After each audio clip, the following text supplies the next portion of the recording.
ప్రధాని మోదీ ఇవాళ సాయంత్రం తెలంగాణ పర్యటనకు వస్తున్నారు. సికింద్రాబాద్ పరేడ్ గ్రౌండ్స్ లో జరిగే బహిరంగ సభలో పాల్గొంటారు. ఈ సభకు సుమారు 1,00,000 మంది హాజరయ్యేలా బీజేపీ నేతలు జన సమీకరణ చేస్తున్నారు. ప్రధానమంత్రిగా మూడవసారి బాధ్యతలు చేపట్టిన తర్వాత నరేంద్ర మోదీ తొలిసారి ఇవాళ తెలంగాణ రాష్ట్ర పర్యటనకు వస్తున్నారు. మధ్యాహ్నం 9,377 కోట్ల విలువైన వివిధ అభివృద్ధి ప్రాజెక్టులకు శంకుస్థాపనలు, ప్రారంభోత్సవాలు, జాతికి అంకితం చేసే కార్యక్రమాల్లో పాల్గొంటారు. సాయంత్రం బీజేపీ నిర్వహించే భారీ బహిరంగ సభలో ప్రసంగిస్తారు. దీంతో ప్రధాని పర్యటన అభివృద్ధి, రాజకీయ పరంగానూ ప్రాధాన్యత సంతరించుకుంది.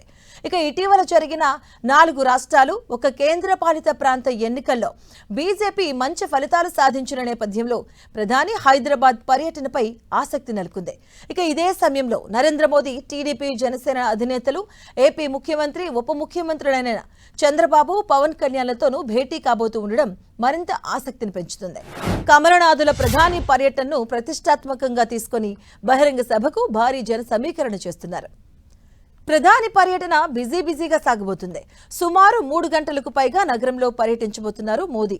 ఇక వరుసగా అనేక కార్యక్రమాల్లో పాల్గొనేలా షెడ్యూల్ ఖరారైంది. తొలుత ప్రధాని బెంగళూరు నుంచి ప్రత్యేక విమానంలో ఇవాళ మధ్యాహ్నం బేగంపేట విమానాశ్రయానికి చేరుకుంటారు.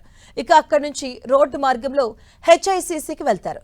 అక్కడ ముఖ్యమంత్రి రేవంత్ రెడ్డి, కేంద్ర మంత్రులు కిషన్ రెడ్డి, పలువురు రాష్ట్ర మంత్రులు, ఉన్నతాధికారులతో కలిసి 9,377 కోట్ల విలువైన అభివృద్ధి పనులను వర్చువల్ గా ప్రారంభోత్సవాలు చేస్తారు. అక్కడ ప్రధానితో పాటు సీఎం రేవంత్ రెడ్డి కూడా ప్రసంగించబోతున్నట్టుగా సమాచారం.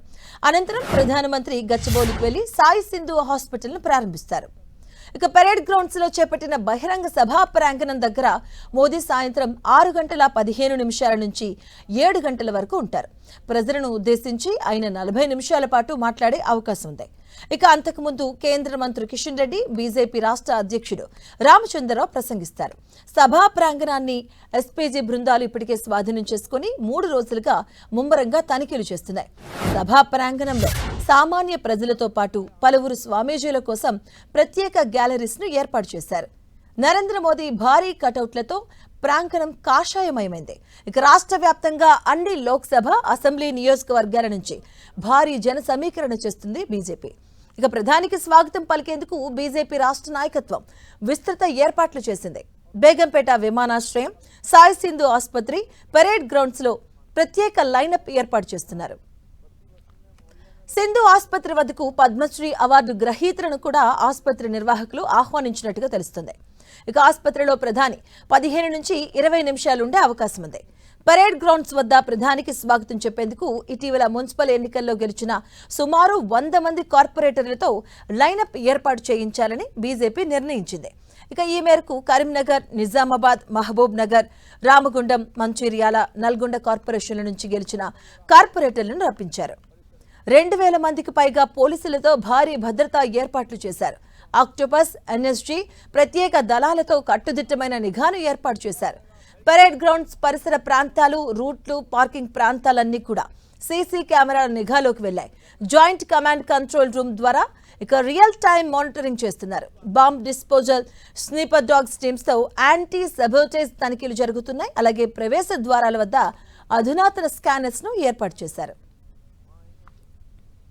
ల్యాప్టాప్లు, డ్రోన్లు, కెమెరాలు, బ్యాగులు, వాటర్ బాటిల్స్ ను నిషేధించారు. అలాగే హెల్మెట్స్, లైటర్లు, మ్యాచ్ బాక్స్లు, ఎలక్ట్రానిక్ గ్యాడ్జెట్స్ కు అనుమతి లేదు. ఇక మహిళల భద్రత కోసం షీ టీమ్స్ ను ప్రత్యేకంగా మోహరించాయి. అధికారిక పాస్లు ఉన్నవారికి మాత్రమే ప్రవేశం ఉంటుంది. అలాగే పాస్ల దుర్వినియోగంపై కఠిన చర్యలు తప్పవని పోలీసులు ఇప్పటికే హెచ్చరిస్తున్నారు. పరేడ్ గ్రౌండ్స్ లో హ్యాకర్లు, వెండర్లకు అనుమతి లేదని తెలియజేశారు. ప్రధాన రహదారులపై వాహనాల పార్కింగ్ నిషేధించారు. ఇక నిర్దేశిత పార్కింగ్ ప్రదేశాల్లోనే వాహనాలు నిలపాలని పోలీసులు సూచిస్తున్నారు. ఇక అత్యవసర పరిస్థితుల కోసం అంబులెన్స్లు, ఫైర్ టెండర్లను సిద్ధం చేశారు. మల్కాజ్గిరి సిపి సుమతి ఆధ్వర్యంలో బందోబస్తు ఏర్పాట్లు జరిగాయి.